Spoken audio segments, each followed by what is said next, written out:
Welcome to solution veg. मैं हूं जुनैद अजीज़, आपके स्वागत के साथ। आज हम बात करेंगे भारतीय इतिहास में घटने वाली एक महत्वपूर्ण और बड़ी घटना जिसे हम पटना सचिवालय गोलीकांड के नाम से जानते हैं।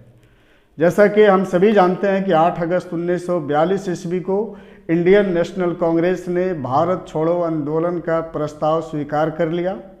परिणाम स्वरूप अंग्रेजी सरकार ने ऑपरेशन जीरो आवर स्टार्ट करके 9 अगस्त 1942 ईस्वी को गांधी जी के साथ कई अन्य महत्वपूर्ण नेताओं को भी गिरफ्तार कर लिया।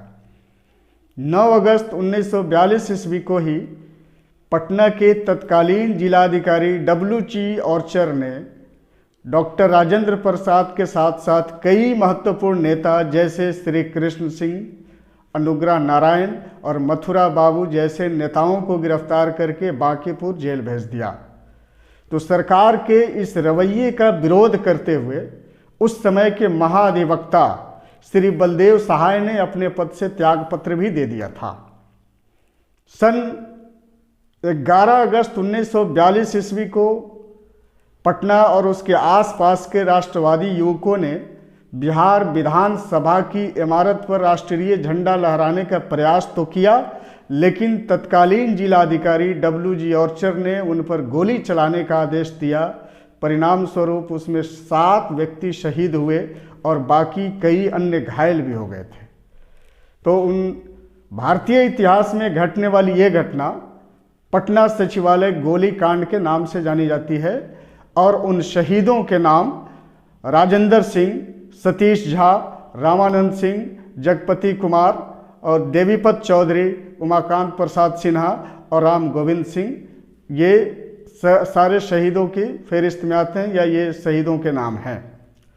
भारत छोड़ो आंदोलन के क्रम में ही जयप्रकाश नारायण ने एक महत्वपूर्ण भूमिका निभाई।